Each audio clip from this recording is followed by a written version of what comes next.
Yes, I'm running from God at the moment. Yes, I am. Do I have peace? No. Uh, am I able to escape anymore? No. Okay, I'm just gonna come on here real quick. I look a mess, y'all. Excuse me. So I just got back in from having a little walk, and I went to the store. Um, the other day I had a seizure, and what I have is temporal lobe seizures. My birth mother had the seizures where you move, and she passed from that. I think I was maybe 1 year old, and she was pregnant. And of course, both her and the baby went. I'm not speaking death over myself, because no, man. But what I'm saying is, we had different seizures. But out of all of my siblings and most of my aunts and uncles, I think it's only me and another aunt that have seizures. But the doctors down here, they did not have much knowledge on the seizures that I was had. They couldn't even give me the name. I had to go find out on TikTok through other people's symptoms and Googling and researching, and they wanted to put me on a medication that would, hinder me from having children. And I wasn't so focused on the fact that I might not be able to have any more children. It was just that when that is affected, your ability to have children as a woman, it leads to other things and other problems. And I just was not trying to go down that lane, especially if you don't even know what you're treating, but you're giving me medicine, and I'm supposed to feel responsible because I'm taking whatever the doctor orders when I don't. The doctor don't even know what he ordering for. That's not what I want to do. Anyway, yes, I'm running from God at the moment. Yes, I am. Do I have peace? No. Uh, am I able to escape anymore? No. My way of escaping and was disassociating, and that was maladaptive daydreaming, and that does not work anymore. So I may be able to get away for like 2 seconds, but even still, I am so aware of what's happening around me. I can't even levitate no more in my mind. Not only that, but I'm a parent, so can't stay in la la land all day when you're a parent. Not only that, I have the thing to where I was just out, right? I can feel the atmosphere. And I know, I understand, baby, when these times, sometimes I turn folk off when they start talking all different side, but that's real though. I don't have time to go over, do you know who God is? Do you know who Jesus is? Yes, I do. These new beliefs and stuff and all that, no, the Bible was very clear about who he is. When you're, because when I was serving God, I had the same problem. When you're at a place to where you have to fight just to rest, you have to work to rest, you have to work to get yourself in the mindset to work, you have to work towards every single thing that you need. It gets draining. Like, is there anything that will come peacefully? I have to work to get my family to be a family. I have to work to get the people who are surrounded by me and my support system to support. So where is it that I can just relax? And don't get me started, because if you married, I know that's a whole nother battle right there, where you have to, the wife is the nurturer, the wife is the y'all talking about the man is the head. Okay, but let's recognize the neck that turns it. You're your own support, you're his support, you're your family support. Then when you have kids, you're not married, you're just, you're your own support, you're your kids support. I've already addressed that. I don't regret my daughter, but I knew that I wasn't ready. When I go out, I feel it. I feel the atmosphere.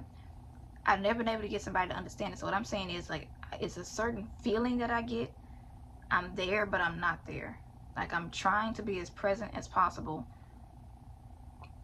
but that feeling reminds me of a memory. Or I think I had a video where I was going to post on TikTok and try to explain it. It could be a sound, a smell, something that I see, a certain level of blue in the sky, certain level of blue in lights, and I will either go to a memory or I'll go to a certain place where I'm there, but I'm not. So then I look at that in my spiritual life. When I was with God, I still felt alone. I did. I knew I had him, but it was like, can I have a sister? But no, I had to go through certain things so that I could be the person that you wanted me to be. And I've talked to people who are preachers who don't even understand that. Oh no, God didn't cause it in your life, and God didn't. But you just said that he gave me an assignment. He knew me in my mother's womb. He knew what he wanted me to do before I knew my name, before I knew that I was alive. He knew what he wanted me to do. He knew the things that I would have to go through, and he approved of them before I knew my assignment. You cannot disagree with that. the enemy had to go to God to get his approval before he could even touch Job. I've talked about that 1,000 times. I'm not charging God with the faults of man, because most of the stuff that I went through, I'm not talking about what man did. I'm just talking about the things that God allowed. And when he made me aware, I was very young, a very young child. When he made me aware of, it's something that you always feel, but it's when your assignment is like putting your face to where you can't run from it anymore. That's what I'm talking about. I was like 6 or 7 years old, and I was like, okay, this makes sense. How can you reach those who've been abandoned if you've never been abandoned? He didn't put you down here for yourself. Y'all will preach that and then ignore the fact that God has all control over every spirit. He has control over evil. Evil cannot surpass God. If that's the case, then that means the devil and God are on the same level. And no, they're not. The devil got kicked out of heaven for a reason, because he could not surpass God. He gave him the authority to do what he does on the earth, but he can only go so far. God sent the evil spirit to King Saul. God stopped Paul, Apostle Paul, who was later, called Apostle Paul, but he stopped him so that he could be in place. So what I'm saying is, you allowed certain things, you wanted me to be in place. I heard this year, y'all, in my biggest year of walking away from God, that it was time for what he put in me to come out. And I'm in a place where I'm stuck. I want to express myself.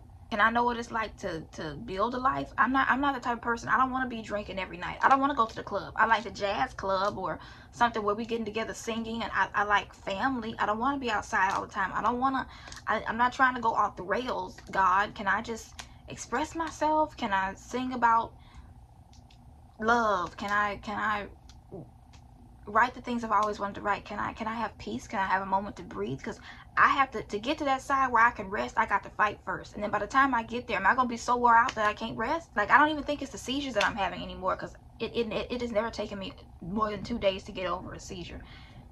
The whole atmosphere just feels different. Like, serving God is not easy. That aesthetic stuff y'all see, no. Have you ever been woke up at 3 o'clock in the morning, like almost every day, and you know what time it is? You ain't even got to say nothing. Just go ahead, get on your knees, grab the Bible, because you know what time it is. He's finna start speaking. I am just to that place where to go back to God, to go the right way, sounds horrible. I'm not saying this as if it dictates if I serve God or not, because that was my decision to walk away. I was put into a position to where I couldn't get back to the church for a while because I don't have a car again, and some people didn't want to take me to that church because I was hurt in that church, and I was put in a situation to where I was misunderstood. People got away with doing things that they didn't have any business doing, and me being the little guy, the one that is easy to regard of, apparently, to so many people, I was just overlooked. And later I found out, I knew that I had a feeling, but I just didn't listen to it. I was only supposed to be there for a season. I didn't hear people when they would talk like that, because it's just like, I feel like if God plants you somewhere, he plants you somewhere. But there are times when he puts you somewhere for a season and a reason, and that's all, and you move on. But all I'm saying is, I've never understood when people are parading around the calling on their life, because if you knew what that cost, it's nothing to brag about. Like, thank you, God, for choosing me, because wow, but ow at the same time, because of the things that you have to go through for him to build you.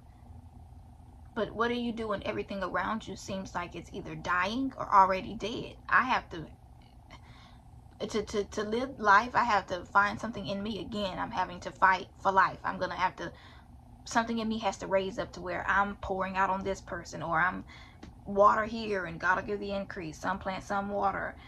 If I were to go back to God, I would have to build from the ground up. Or maybe, can I get more money first, Lord? Then I'll tell you yes when I'm secure. But then now that means you don't have faith in him to provide for you, because you're saying, let me get myself together and then I'll come to you, then I'll trust you. But I'm saying, like, okay, but you see why though? And then there was one time where I preached a message, and yes, I did preach at one point when I was right with him.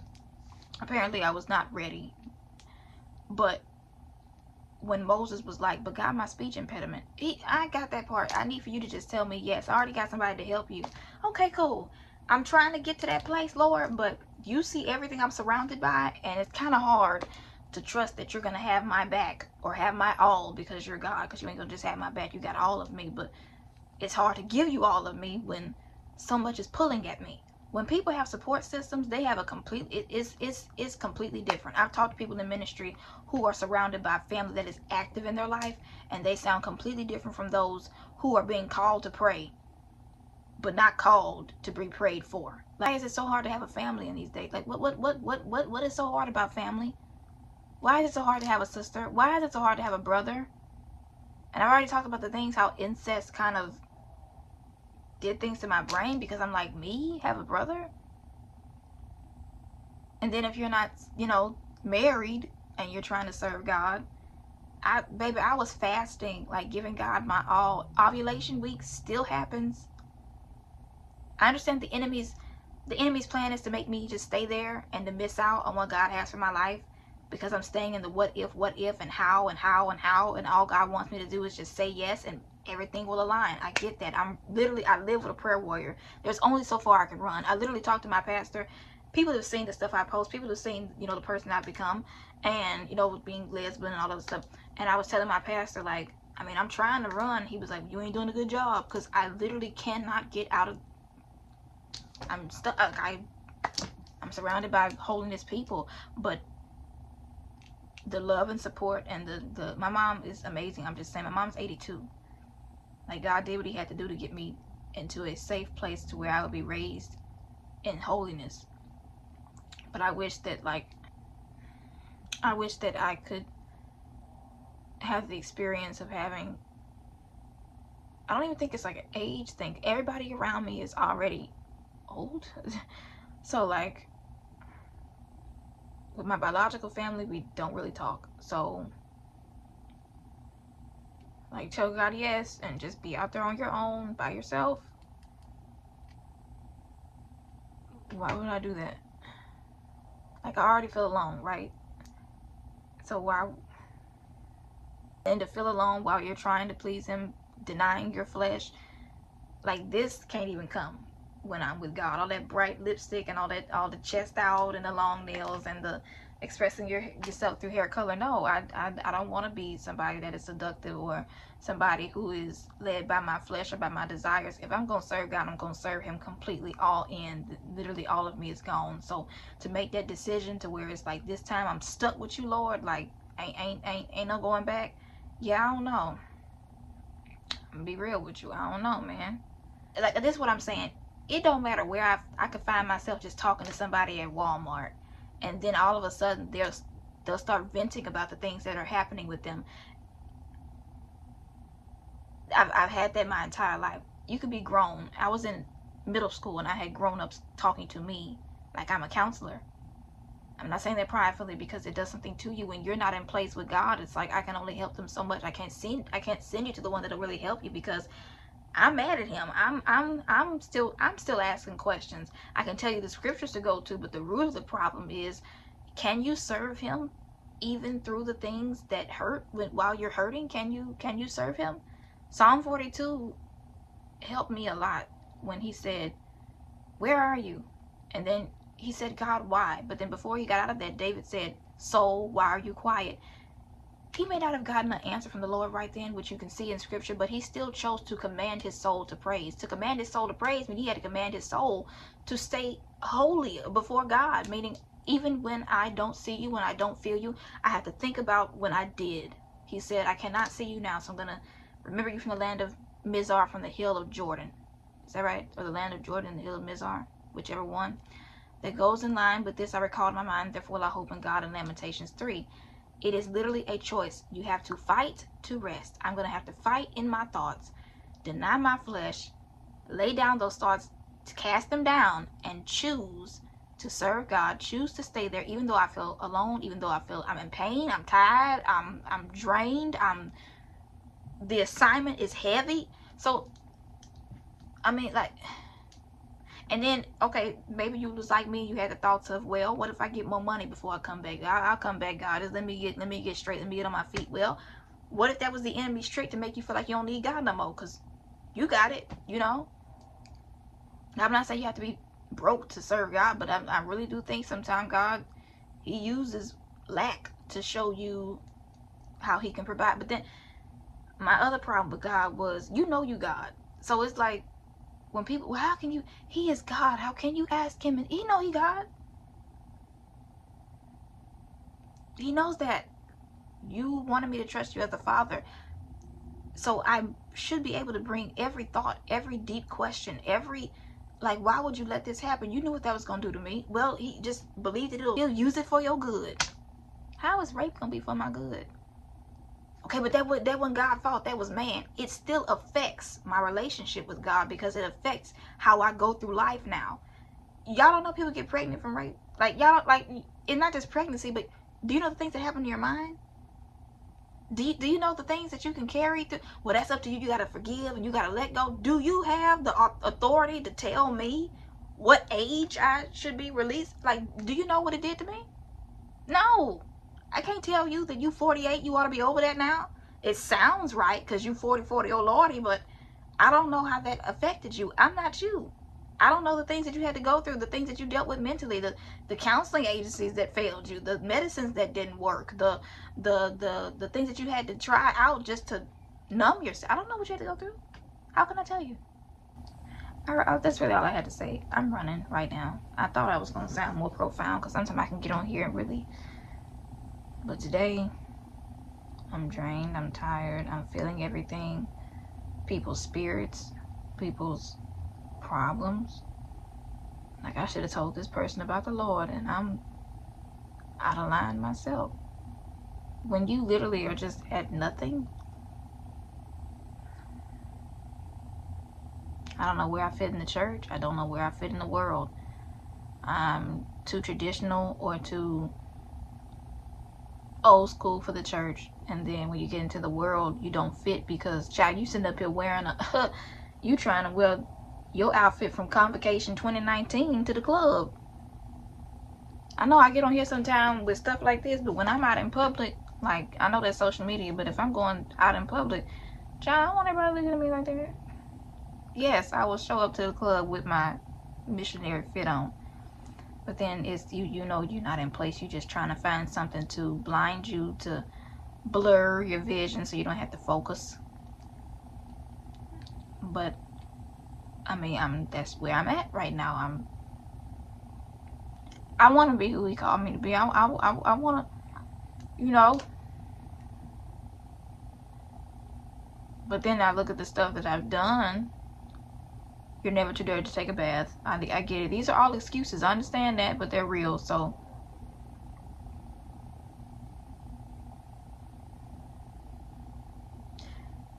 when you stay away from him too long, going back is what sounds crazy. Not staying with the enemy. Staying outside of God's will. That doesn't sound as crazy as going back to him does. The longer that you stay away from him, the harder it will be to get back. That is true. Because now the church seems like it's dying. It's just nothing but older people, the young people that I grew up with. I'll see them in the store or meet them on social media. Ain't none of us in church no more. A lot of people are dying. September was crazy. It was like so many people in the church went. I don't know. I just want to be a girl. Like, I just want to have a life. My biggest issue with God was, I mean, I understand that you called me for such a time as this, but the time that we're in, it's my turn to build, and the world is breaking down. It's not the same as you get a job, and you adult, and you get a home, and you get, no. It's not just the cost of living. We have an orange for a president. Wars and rumors of wars. Everything is, it's like something every day. You can't even go out and just have fun. You gotta watch your back all the time. It's just, it's too much. It makes you not even want to go outside, not even try life sometimes. Because it's like future. You don't even gotta believe in God to believe that the world will end one day. You know that everything doesn't last always. And if they trying to put out robots now, I don't know.